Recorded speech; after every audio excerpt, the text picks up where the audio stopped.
Vive aún mi padre, muriendo con el deseo de saber de su hijo mayor, y pide a Dios con continuas oraciones no cierre la muerte sus ojos hasta que él vea con vida a los de su hijo, del cual me maravillo, siendo tan discreto como en tantos trabajos y aflicciones o prósperos sucesos se haya descuidado de dar noticia de sí a su padre, que si él lo supiera o alguno de nosotros no tuviera necesidad de aguardar al milagro de la caña para alcanzar su rescate. Pero de lo que yo ahora me temo es de pensar si aquellos franceses le habrán dado libertad o la habrán muerto por encubrir su hurto. Esto todo será que yo prosiga mi viaje, no con aquel contento con que le comencé, sino con toda melancolía y tristeza. Oh buen hermano mío,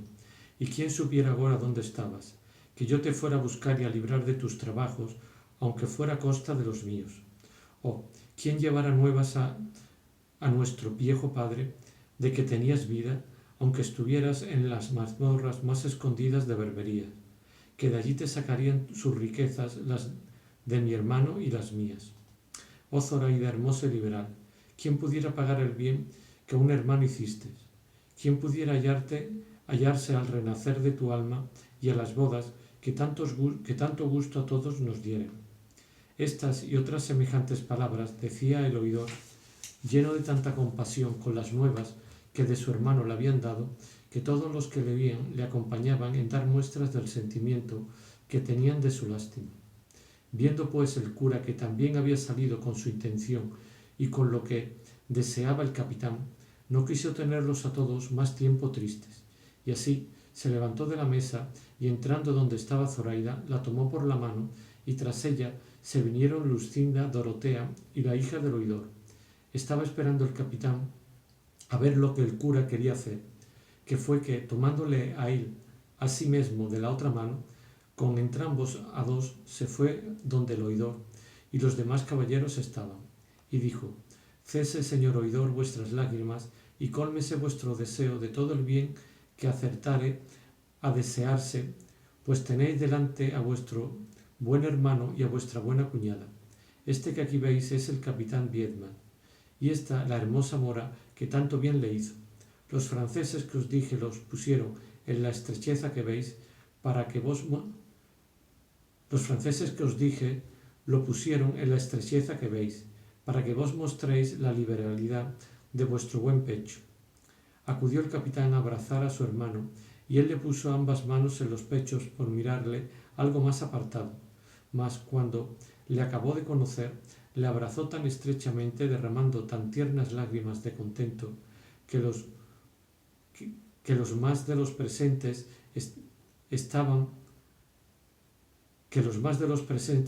le hubieron de acompañar en ella. Las palabras que entre ambos hermanos se dijeron, los sentimientos que mostraron, apenas creo que pueden pensarse cuanto más escribirse. Allí, en breves razones, se dieron cuenta de sus sucesos. Allí mostraron puesta en su punto la buena amistad de dos hermanos. Allí abrazó el oidor a Zoraida. Allí le ofreció su hacienda. Allí hizo que la abrazase su hija. Allí la cristiana hermosa y la mora hermosísima renovaron las lágrimas de todos.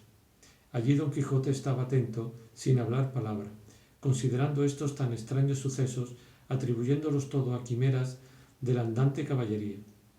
Allí concertaron que el capitán y Zoraida se volviesen con su hermano a Sevilla y avisasen a su padre de su hallazgo y libertad,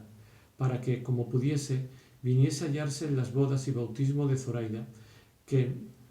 no les era al oidor posible dejar el camino que llevaba, a causa de tener nuevas de que allí a un mes partía la flota de Sevilla a la Nueva España, y fuérale de grande incomodidad perder el viaje. En resolución, todos quedaron contentos y alegres del buen suceso del cautivo, y como ya la noche iba casi a las 2 partes de su jornada, acordaron de recogerse y reposar lo que de ella les quedaba. Don Quijote se ofreció a hacer la guardia del castillo, porque de algún gigante o otro mal andante follón no fuesen acometidos, codiciosos del gran tesoro de hermosura que en aquel castillo se encerraba. Agradeciéronselo los que le conocían, y dieron al oidor cuenta del humor extraño de don Quijote, que de no poco gusto recibió, que de no poco gusto recibió. Solo Sancho Panza se desesperaba con la tardanza del recogimiento, y solo él se acomodó mejor que todos, echándose sobre los aparejos de su jumento, que le costaron tan caros como delante se dirá. Recogidas pues las damas en su estancia y los demás acomodándose como menos mal pudieron, don Quijote se salió fuera de la venta a hacer de la centinela del castillo como lo había prometido. Sucedió pues que faltando poco por venir el alba, llegó a los oídos de las damas una voz tan entonada y tan buena que les obligó a que todas le prestasen atento oído, especialmente Dorotea, que despierta estaba, a cuyo lado dormía doña Clara de Viedma, que ansí se llamaba la hija del oidor. Nadie podía imaginar quién era la persona que también cantaba, y era una voz sola, sin que la acompañase instrumento alguno. Unas veces les parecía que cantaba en el patio, otra que en la caballeriza, y estando en esta confusión muy atentas, llegó a la puerta del aposento Cardenio y dijo: «Quien no duerme, escuche, que oirá una voz de un mozo de mulas que de tal manera canta que encanta». Ya lo oímos, señor», respondió Dorotea. Y con esto se fue Cardenio, y Dorotea, poniendo toda la atención posible, entendió que lo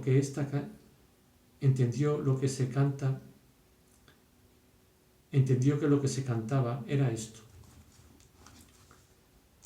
Capítulo 43, donde se cuenta la agradable historia del mozo de mulas con otros extraños acaecimientos en la venta sucedidos. Marinero soy del amor, y en su piélago profundo navego sin esperanza de llegar a puerto alguno. Siguiendo voy a una estrella que desde lejos descubro, más bella y resplandeciente que cuantas vio Palinuro. Yo no sé a dónde me guía, y así, navegando confuso, el alma a mirarla atenta, cuidadosa y con descuido.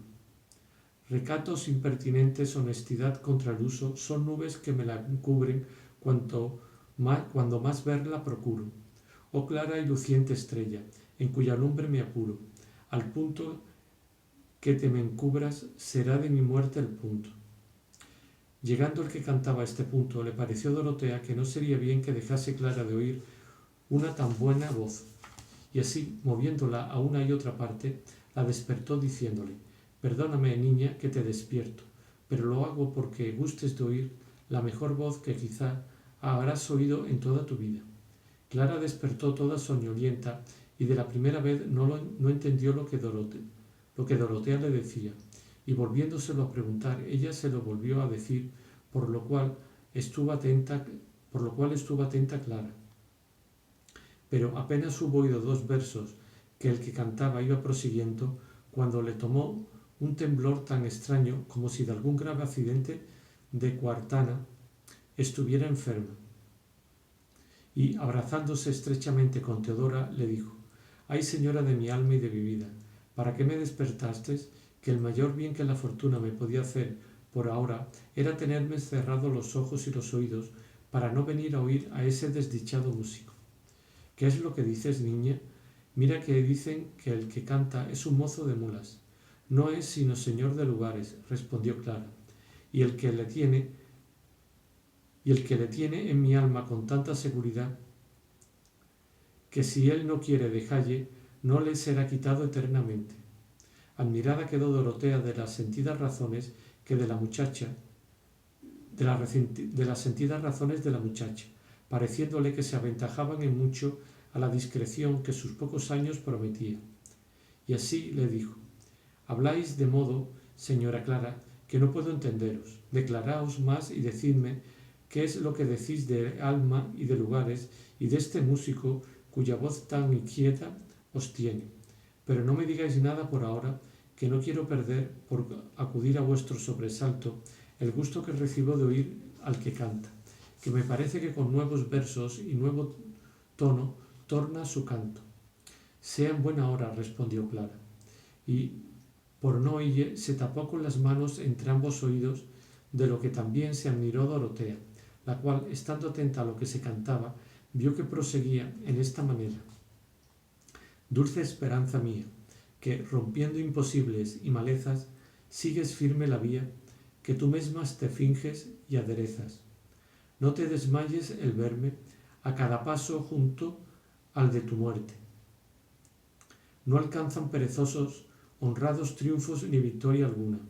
ni pueden ser dichosos los que, no contrastando a la fortuna, entregan desvalidos al ocio blando todos los sentidos. Que amor sus glorias venda caras es gran razón y es trato justo, pues no hay más rica prenda que la que se quilata por su gusto, y es cosa manifiesta que no es de estima lo que poco cuesta. Amorosas porfías tal vez alcanzan imposibles cosas, y ansí, aunque con las mías, sigo de amor las más dificultosas, no por eso recelo de no alcanzar desde la tierra al cielo. Así dio fin la voz y principio a nuevos sollozos Clara, todo lo cual encendía el deseo de Dorotea, que deseaba saber la causa de tan suave canto y de tan triste lloro, y así le volví a preguntar qué era lo que le quería decir denantes. Entonces Clara, temerosa de que Luscinda no la oyese, abrazando estrechamente a Dorotea, puso su boca tan junto del oído de Dorotea que seguramente podía hablar sin ser de otro sentida, y así le dijo: «Este que canta, señora mía, es un hijo de un caballero natural del reino de Aragón, señor de 2 lugares, el cual vivía frontero de la casa de mi padre en la corte.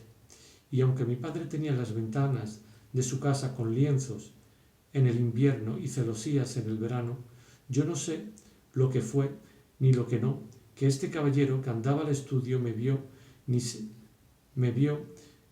sé si en la iglesia o en otra parte. Finalmente él se enamoró de mí, y me lo dio a entender desde las ventanas de su casa con tantas señas y con tantas lágrimas, que yo le hube de creer y aun querer sin saber lo que me quería. Entonces entre las señas que me hacía, era una de juntarse las manos con la otra, dándome a entender que se casaría conmigo, y aunque yo me holgaría mucho de que así fuera, como sola y sin madre, no sabía con quién comunicarlo, y así lo dejé estar sin dalle otro favor, si no era, cuando estaba mi padre fuera de casa y el suyo también, alzar un poco el lienzo o la celosía y dejarme ver toda, de lo que él hacía tanta fiesta que daba señales de volverse loco. Llegóse en este el tiempo de la partida de mi padre, el cual él supo y no de mí, pues nunca pude decírselo. Cayó malo, a lo que yo entiendo de pesadumbre, y así el día que nos partimos nunca pude verle para despedirme de él, siquiera con los ojos. Pero al cabo de 2 días que caminábamos, al entrar en una posada, en un lugar una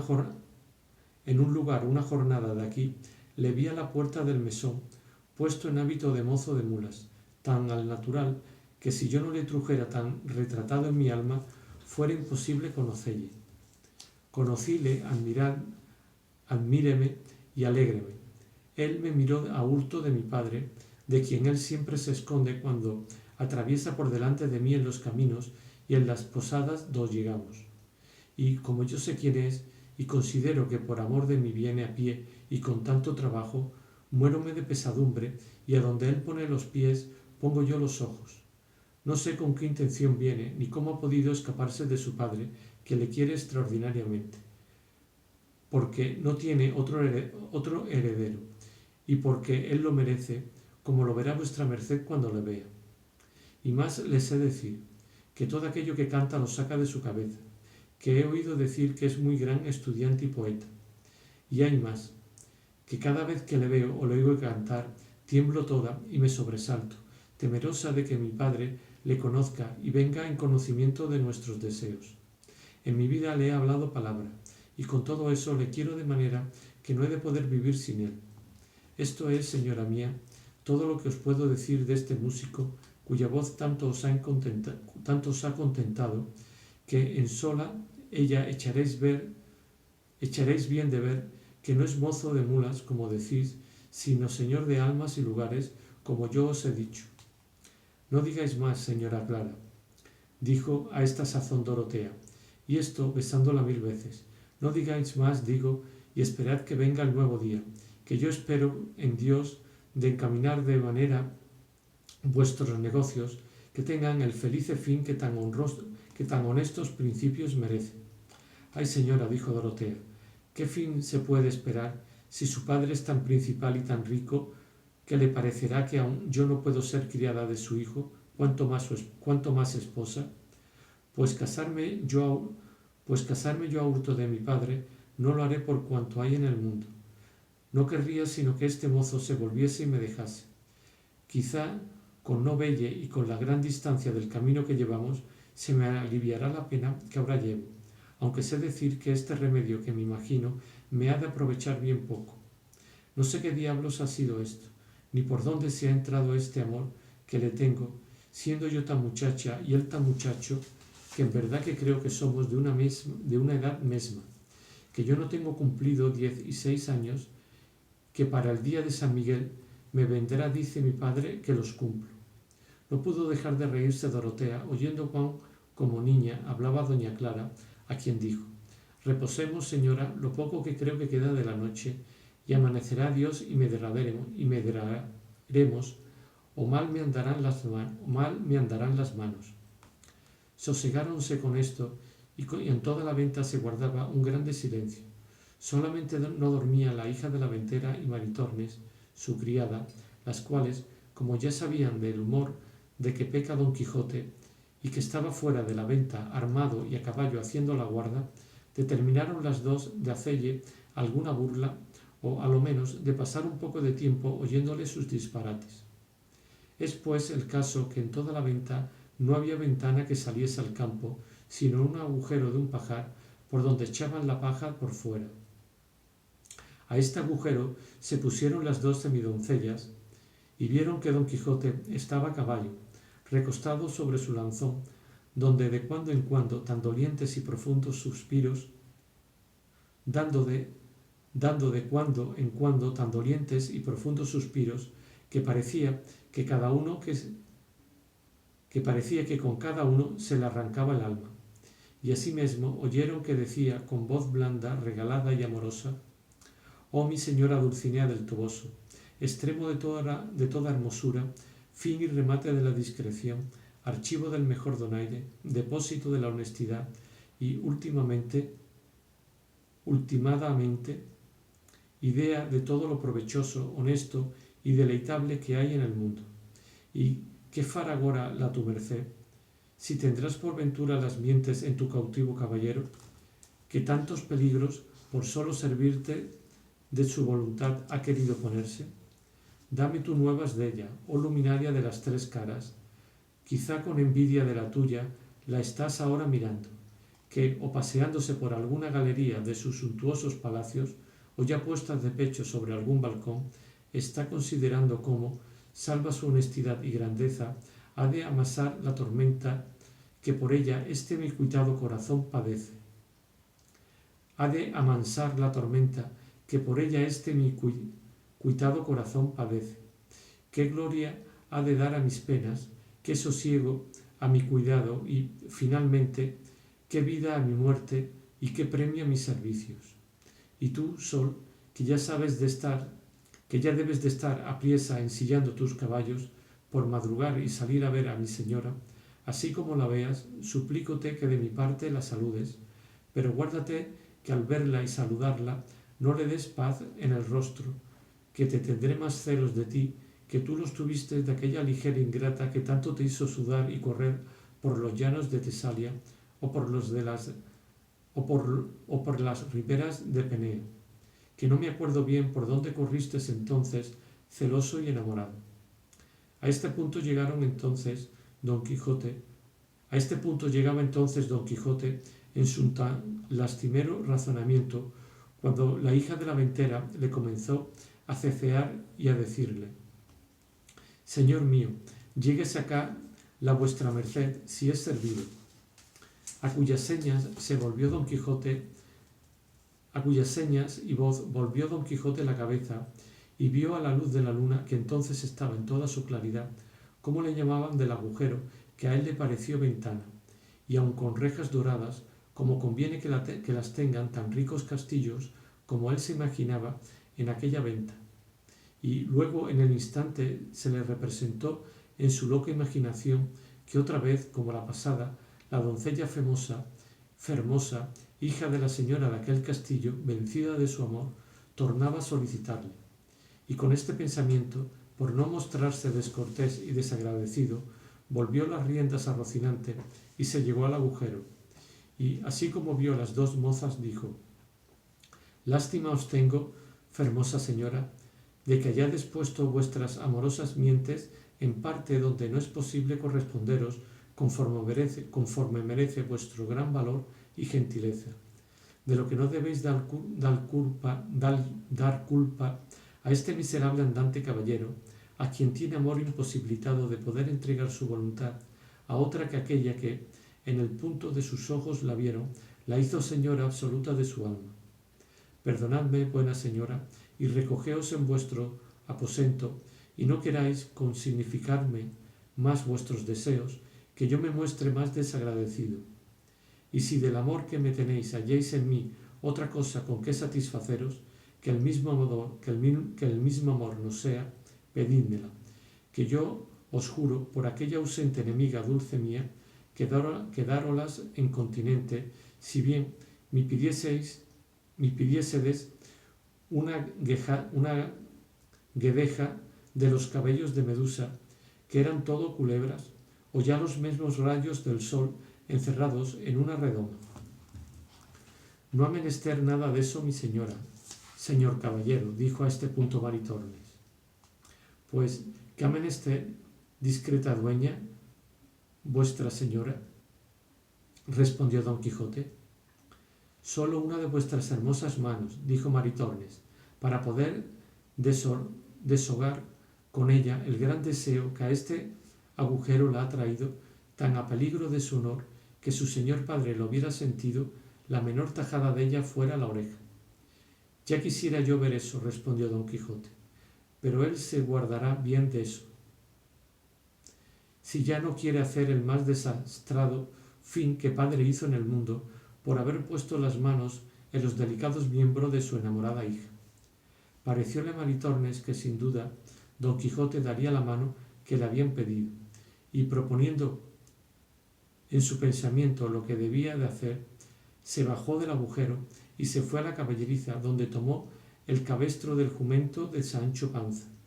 y con mucha presteza se volvió a su agujero, a tiempo que Don Quijote se había puesto de pie sobre la silla de Rocinante por alcanzar a la venta enrejada, donde se imaginaba estar la ferida doncella, y al darle la mano dijo: «Tomad, señora, esta mano, o por mejor decir, este verdugo de los malhechores del mundo.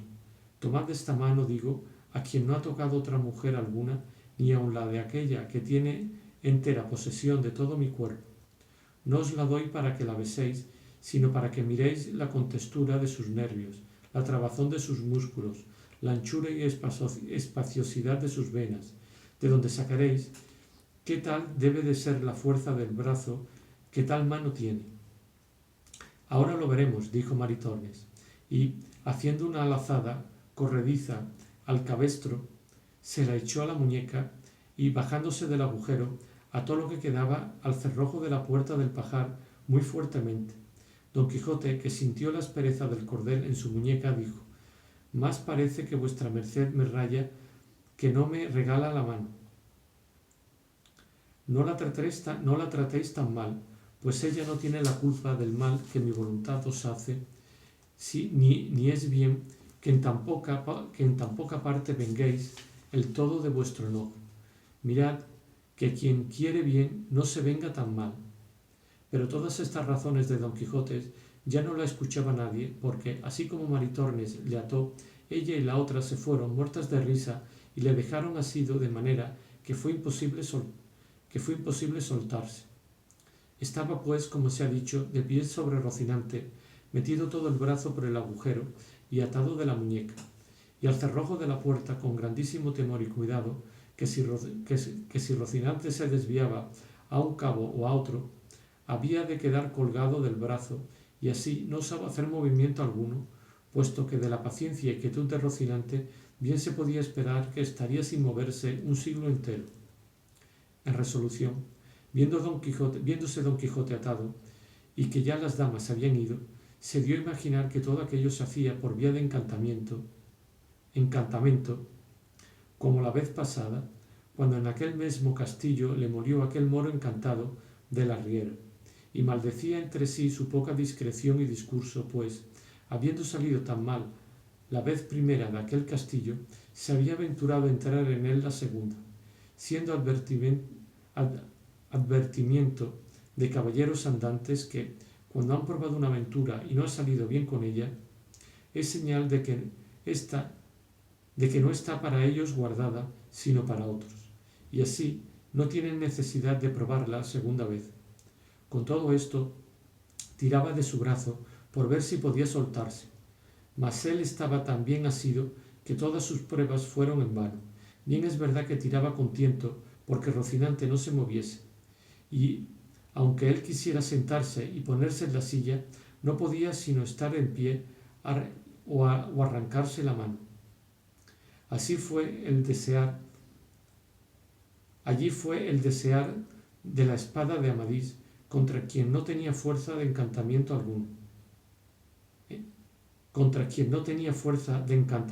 alguno.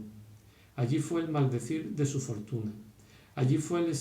exagerar la falta que haría en el mundo su presencia el tiempo que allí estuviese encantado,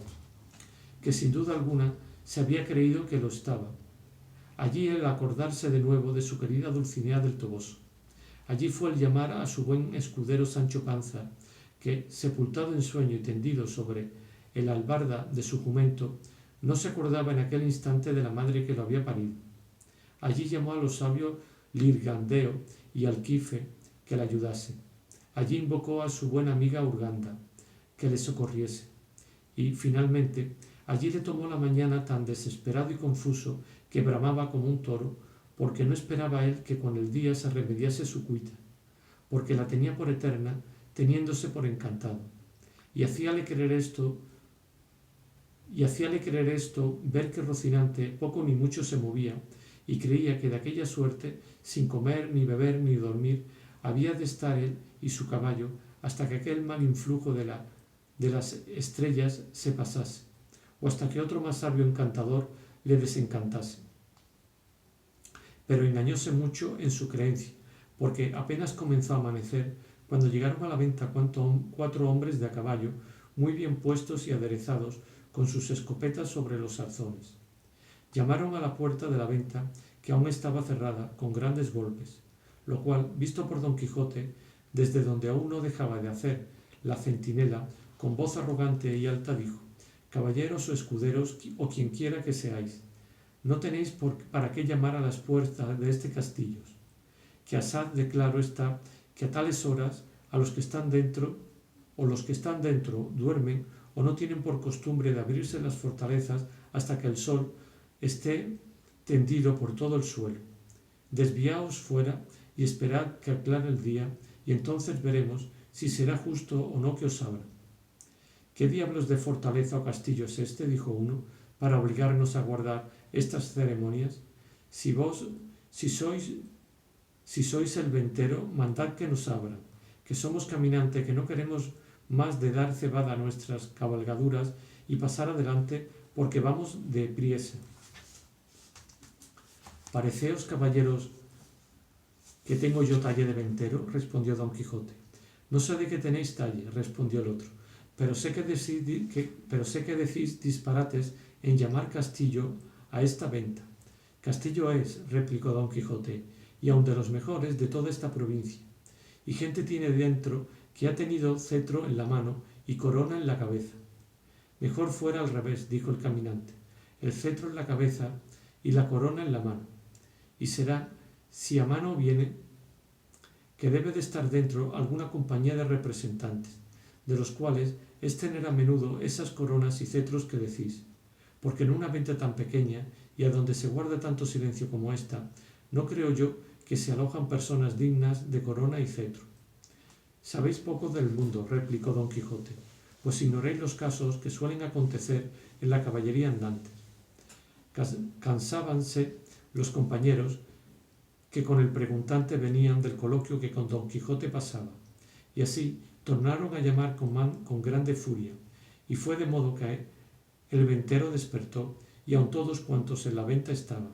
y así se levantó a preguntar quién llamaba. Sucedió en este tiempo que una de las cabalgaduras en que venían los 4 que llamaban se llegó a oler a Rocinante, que melancólico y triste, con las orejas caídas, sostenía sin moverse a su estirado señor, y como, en fin, era de carne, aunque parecía de leño, no pudo dejar de resentirse y tornar a oler a quien le llegaba a hacer caricias. Y así no se hubo movido tanto cuanto cuando se desviaron los juntos pies de Don Quijote y, resbalando de la silla, dejaran con él en el suelo, a no quedar colgado del brazo, cosa que le causó tanto dolor que creyó que de la muñeca le cortaban, o que el brazo se le arrancaba, porque él quedó tan cerca del suelo que con los extremos de las puntas de los pies besaba la tierra, que era en su perjuicio, porque como sentía lo poco que le faltaba para poner las plantas en la tierra, fatigábase y estirábase cuanto podía por alcanzar el suelo, bien así como los que están en el tormento de la garrucha, puestos a toca, no toca, que ellos mismos son causa de acrecentar su dolor con el ahínco que ponen en estirarse, engañados de la esperanza que se les representa, que con poco más que se estiren llegarán al suelo. Capítulo 44, donde se prosiguen los inauditos sucesos de la venta. En efecto, fueron tantas las voces que Don Quijote dio, que abriendo de presto las puertas de la venta, salió el ventero despavorido a ver quién tales gritos daba, y los que estaban fuera hicieron lo mismo. Maritornes, que ya había despertado a las mismas voces, imaginando lo que podía ser, se fue al pajar y desató, sin que nadie lo viese, el cabestro que a Don Quijote sostenía, y él dio luego en el suelo, a vista del ventero y de los caminantes, que, llegándose a él, le preguntaron qué tenía que tales voces daba. Él, sin responder palabra, se quitó el cordel de la muñeca y, levantándose en pie, subió sobre Rocinante, embrazó su adarga, enristró su lanzón y, tomando buena parte del campo, volvió a medio galope diciendo: cualquiera que dijere que yo he sido con justo título encantado, como mi señora la princesa Micomicona me dé licencia para ello, yo le desmiento, le rieto y desafío a singular batalla. Admirados se quedaron los nuevos caminantes de las palabras de Don Quijote, pero el ventero les quitó de aquella admiración, diciéndoles que era Don Quijote, y que no había que hacer caso de él, porque estaba fuera de juicio. Preguntáronle al ventero si acaso había llegado a aquella venta un muchacho de hasta edad de 15 años, que venía vestido como mozo de mulas, de tales y tales señas, dando las mismas que traía el amante de doña Clara. El ventero respondió que había tanta gente en la venta que no había echado de ver en el que preguntaban, pero había visto uno de ellos el coche donde había venido el oidor. Pero habiendo visto uno de ellos el coche donde había venido el oidor, dijo: aquí debe de estar sin duda, porque este es el coche que él dice porque este es el coche que él dice que sigue. Quédese uno de nosotros a la puerta y entren los demás a buscarle. Y aún sería bien que uno de nosotros rodease toda la venta, porque no se fuese por las bardas de los corrales. Así se hará, respondió uno de ellos. Y entrándose los dos dentro, uno se quedó a la puerta y el otro se fue a rodear la venta. Todo lo cual veía el ventero y no sabía atinar para qué se hacían aquellas diligencias, puesto que bien creyó que buscaban a aquel mozo cuyas señas le habían dado. Y a esta sazón aclaraba el día, y así por esto como por el ruido que Don Quijote había hecho, estaban todos despiertos y se levantaban, especialmente doña Clara y Dorotea, que la una con sobresalto de tener tan cerca a su amante y la otra con el deseo de verle, habían podido dormir bien mal aquella noche. Don Quijote, que vio que ninguno de los 4 caminantes hacía caso de él, ni le respondían a su demanda, moría y rabiaba de despecho y saña. Y si él hallara en las ordenanzas de su caballería que lícitamente podía el caballero andante tomar y emprender otra empresa,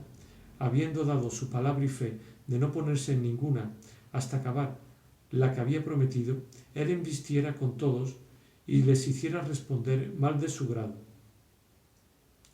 Pero, por parecerle no convenirle ni estarle bien comenzar nueva empresa hasta poner a Micomicona en su reino,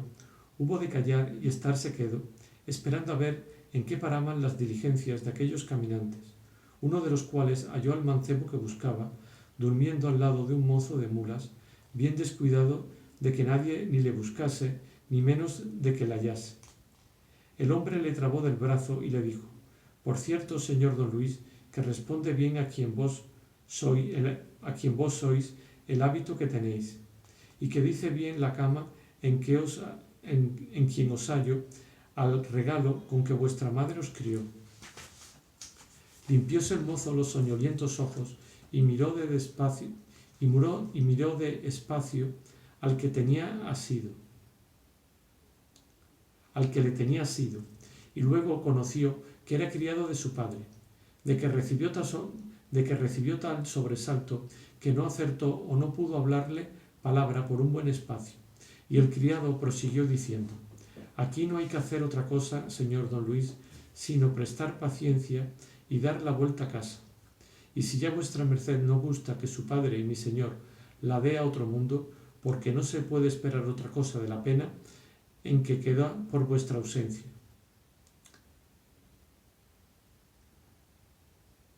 Cosa de la pena con que queda por vuestra ausencia. Pues, ¿cómo supo mi padre, dijo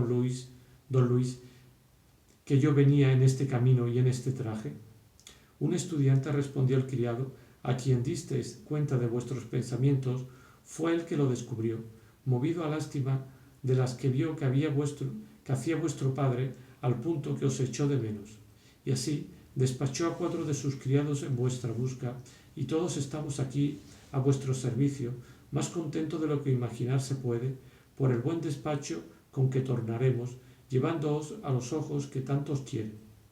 Eso se irá como yo quisiere, o como el cielo lo ordenare, respondió don Luis. ¿Qué habéis de querer, o qué ha de ordenar el cielo, fuera de consentir el volveros? Porque no ha de ser posible otra cosa. Todas estas razones que entre los dos pasaban, oyó el mozo de mulas, junto a quien don Luis estaba, y levantándose de allí, fue a decir lo que pasaba a don Fernando y a Cardenio y a los demás, que ya vestidos se habían, a los cuales dijo cómo aquel hombre llamaba de don a aquel muchacho, y las razones que pasaban, y cómo le quería volver a casa de su padre, y el mozo no quería. Y con esto, y con lo que de él sabían de la buena voz que el cielo le había dado, vinieron todos en gran deseo de saber más particularmente quién era, y aun de ayudarle si alguna fuerza le quisiesen hacer, y así se fueron hacia la parte donde aún estaba hablando y porfiando con su criado. Salía en esto Dorotea de su aposento, y tras ella doña Clara, toda turbada, y llamando a Dorotea a Cardenio aparte, le contó en breves razones la historia del músico y de doña Clara, a quien él también dijo lo que pasaba de la venida a buscarle los criados de su padre. Y no se lo dijo tan callando que lo dejase de oír Clara, de lo que quedó tan fuera de sí que, si Dorotea no llegara a tenerla, diera consigo en el suelo. Cardenio dijo a Dorotea que se volviesen al aposento, que él procuraría poner remedio en todo, y ellas lo hicieron. Y estaban todos los 4 que venían a buscar a don Luis dentro de la venta y rodeados de él, persuadiéndole que luego, sin detenerse un punto, volviesen a consolar a su padre. Él respondió que en ninguna manera lo podía hacer hasta dar fin a un negocio en que le iba la vida, la honra y el alma. Apretáronle entonces los criados, diciéndole que en ningún modo volverían sin él y que le llevarían quisiese o no quisiese. Eso no haréis vosotros, replicó don Luis, si no es llevándome muerto, porque de cualquier manera que me llevéis será llevarme sin vida. Y a esta sazón había acudido a la porfía todos los más que en la venta estaban, especialmente don Cardenio, don Fernando, sus camaradas, el oidor, el cura, el barbero y don Quijote, que ya le pareció que no había necesidad de guardar más el castillo. Cardenio, como ya sabía la historia del mozo, preguntó a los que llevarle querían que qué les movía a querer llevar contra su voluntad aquel muchacho. Muévenos, respondió uno de los cuatro, dar la vida a su padre, que por la ausencia de este caballero queda a peligro de perderla. A esto dijo don Luis: no hay para qué se dé cuenta aquí de mis cosas. Yo soy libre y volveré si me diere gusto, y si no, ninguno de vosotros me ha de hacer fuerza. Harásela vuestra merced la razón, respondió el hombre, y cuando ella no bastare con vuestra merced, bastará con nosotros para hacer a lo que vinimos, y lo que somos obligados. Sepamos qué es esto de raíz, dijo a este tiempo el oidor, pero el hombre, que lo conoció como vecino de su casa, respondió: ¿no conoce vuestra merced, señor oidor, a este caballero, que es el hijo de su vecino, el cual se ha ausentado de casa de su padre en el hábito tan indecente y a su calidad, como vuestra merced puede ver? Miróle entonces el oidor más atentamente y conocióle, y abrazándole dijo: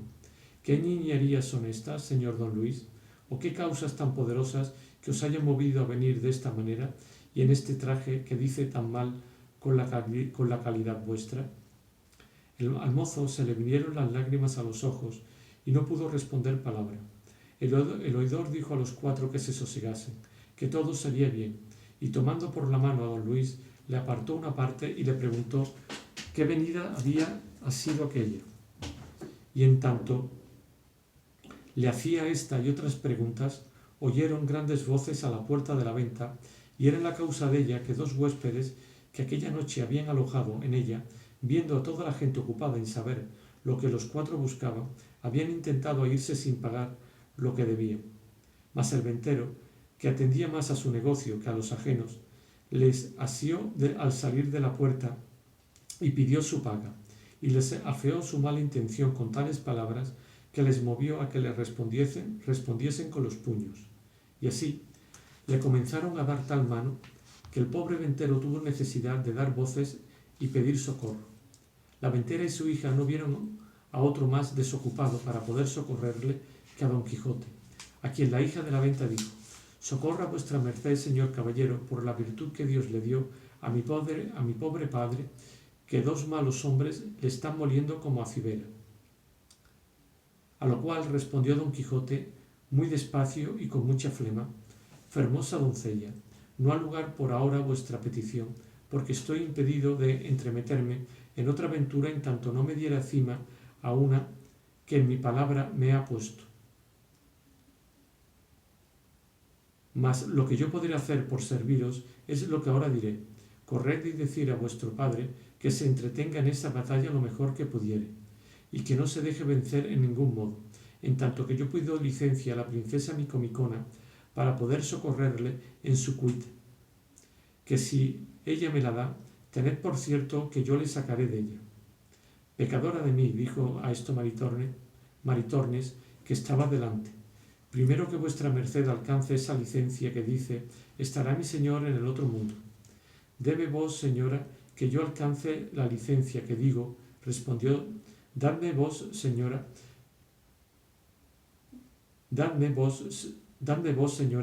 que yo alcance la licencia que digo, respondió don Quijote, que como yo la tenga, poco hará el caso que él esté en el otro mundo, que de allí le sacaré a pesar del mismo mundo que lo contradiga. O por lo menos os daré tal venganza de los que allá le hubieran enviado, que quedaréis más que medianamente satisfechas. Y sin decir más se fue a poner de hinojos ante Dorotea, pidiéndole con palabras caballerescas y andantescas que su grandeza fuera servida de darle licencia de acorrer y socorrer al castellano de aquel castillo, que estaba puesto en una grave mengua. La princesa se la dio de buen talante, y él luego, embrazando su adarga y poniendo mano a su espada, acudió a la puerta de la venta, a donde aún todavía traían los dos huéspedes a mal traer al ventero. Pero así como llegó, embazó y se estuvo quedo, aunque Maritornes y la ventera le decían que en qué se detenía que socorriese a su señor y marido. Deténgome, dijo don Quijote, porque no me es lícito poner mano a la espada contra gente escuderil, pero llamadme aquí a mi escudero Sancho, que a él toca y atañe esta defensa y venganza.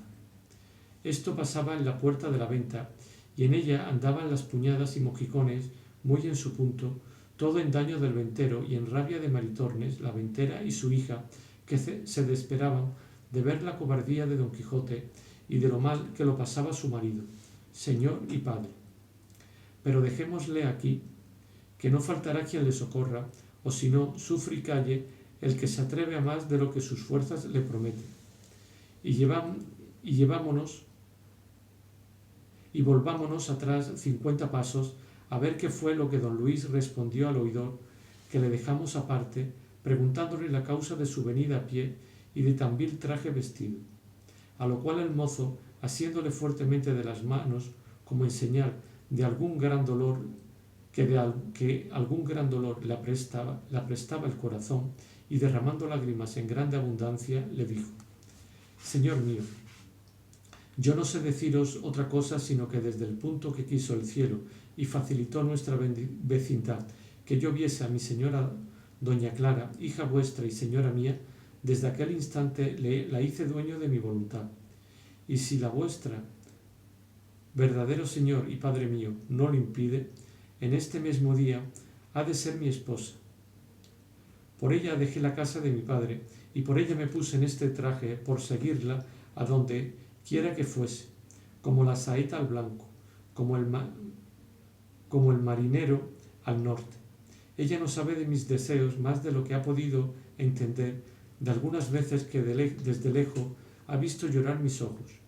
Ya, señor, sabéis la riqueza y la nobleza de mis padres, y como yo soy su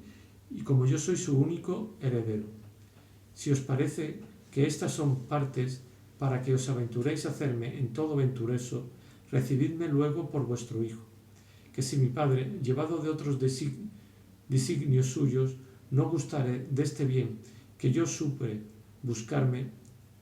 más fuerza tiene el tiempo para deshacer y mudar las cosas que las humanas voluntades. Calló en diciendo esto el enamorado mancebo, y el oidor quedó en oírle suspenso, confuso y admirado,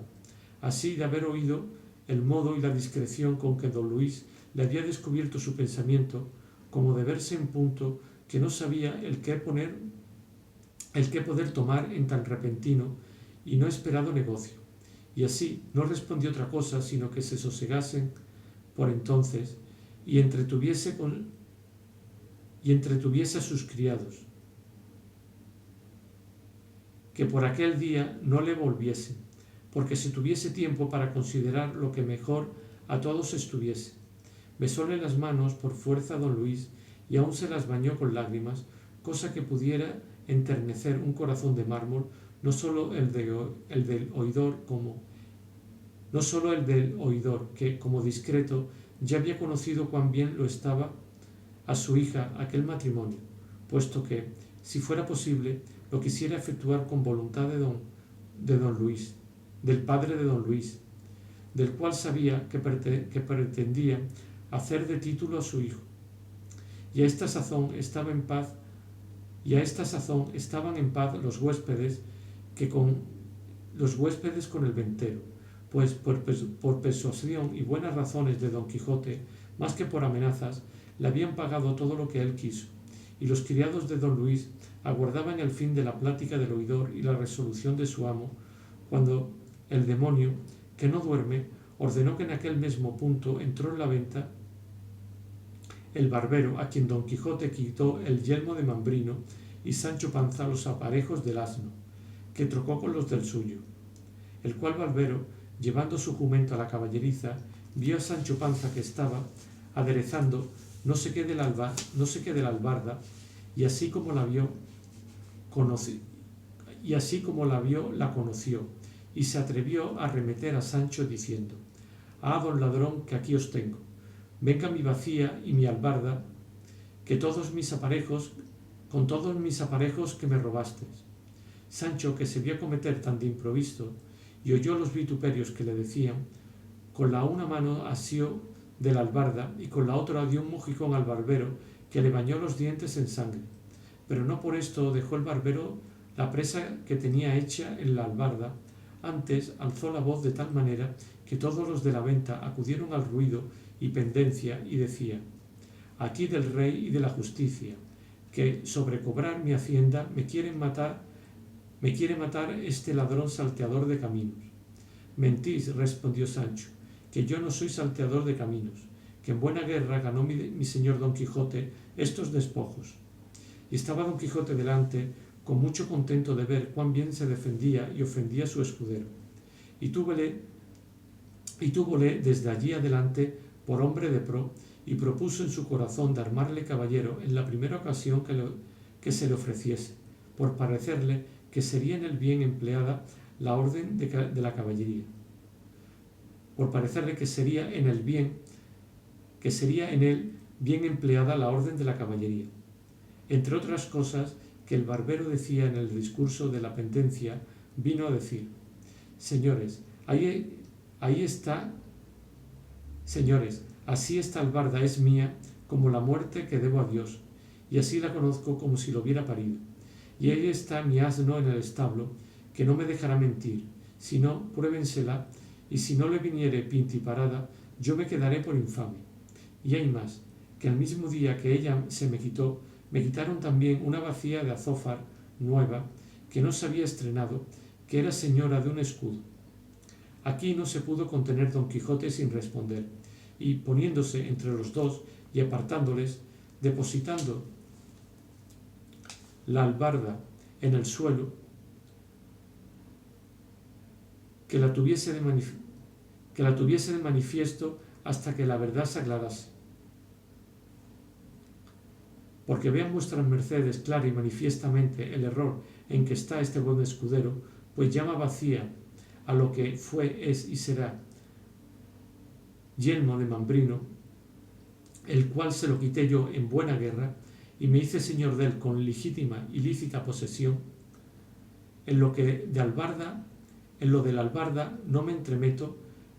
que lo que en ello sabré decir es que mi escudero Sancho me pidió licencia para quitar los jaeces del caballo de este vencido cobarde, y con ellos adornar el suyo. Yo se las di y él los tomó, y de haberse convertido de jaez en albarda no sabré dar otra razón, sino es la ordinaria, que como estas transformaciones se ven en los sucesos de la caballería, para confirmación de lo cual corre Sancho hijo y saca aquí el yelmo que este buen hombre dice ser vacía. «Pardiez, señor», dijo Sancho, «si no tenemos otra prueba de nuestra intención que la que vuestra merced dice. Tan vacía es el yelmo de Malino como el jaez de este buen hombre albarda». «Haz lo que te mando», replicó Don Quijote, «que no todas las cosas de este castillo han de ser guiadas por encantamento». Sancho fue a donde estaba la bacía y la trujo, y así como Don Quijote la vio, la tomó en las manos y dijo: «Miren vuestras mercedes con qué cara podía decir este escudero que ésta es vacía y no el yelmo que yo he dicho, y juro por la orden de caballería que profeso que este yelmo fue el mismo que yo le quité, sin haber añadido en él ni quitado cosa alguna». «En eso no hay duda», dijo a esta sazón Sancho, «porque desde que mi señor le ganó hasta ahora no ha hecho con él más de una batalla, cuando libró a los sin ventura encadenados, y si no fuera por este vacío yelmo, no lo pasara entonces muy bien, porque hubo asaz de pedradas en aquel trance».